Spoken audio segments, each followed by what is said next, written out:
While it may be the international break, Manchester United will already be preparing for the return of Premier League football in just over a week. Several members of the squad are currently off on international duty, but once those games are over, attention will turn straight back to United's clash against Southampton.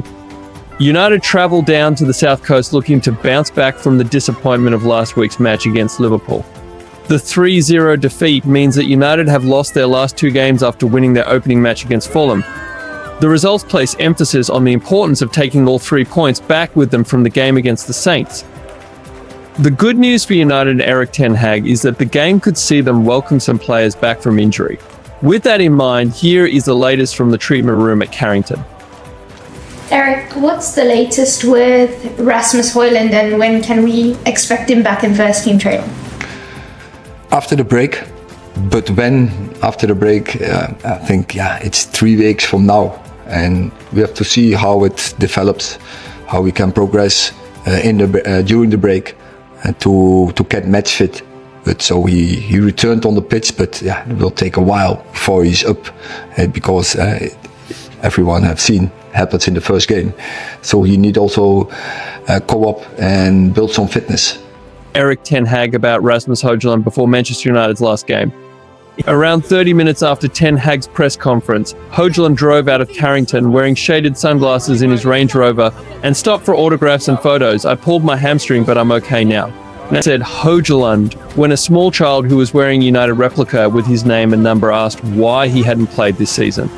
Hojlund has returned to training on the grass at Carrington, which usually indicates a return to full training is around 2 weeks away, and that is excellent news for United, who have sorely missed his presence in attack in the opening few games of the new Premier League season.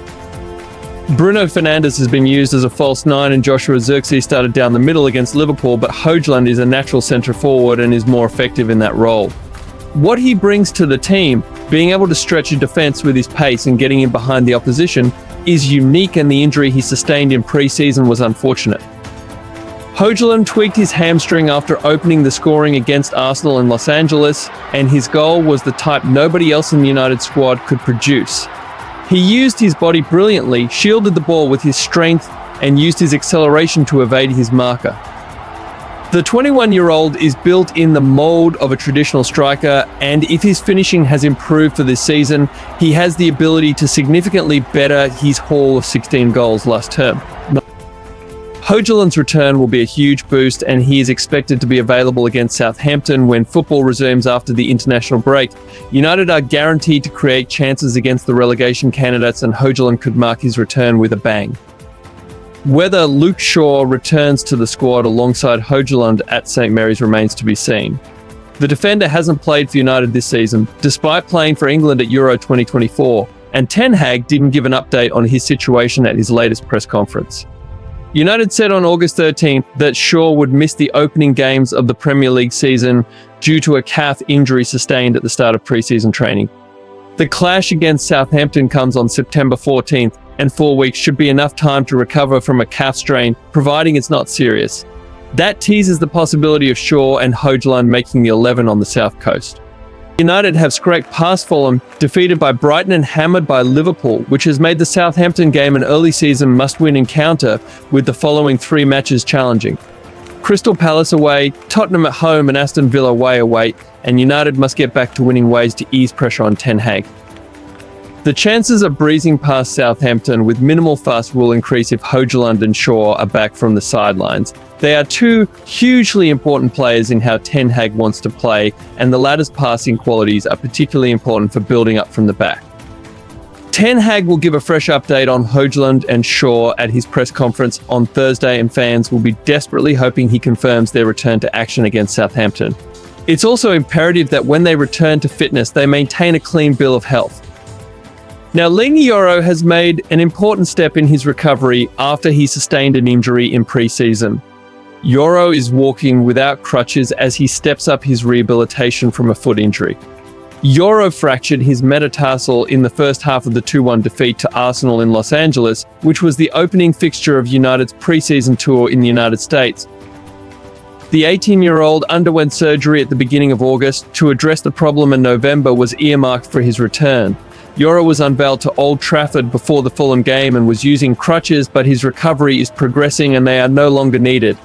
That represents a positive step in his return to action, and Yoro has been in the gym at Carrington as he works with United's physio team to prepare him to return to full fitness.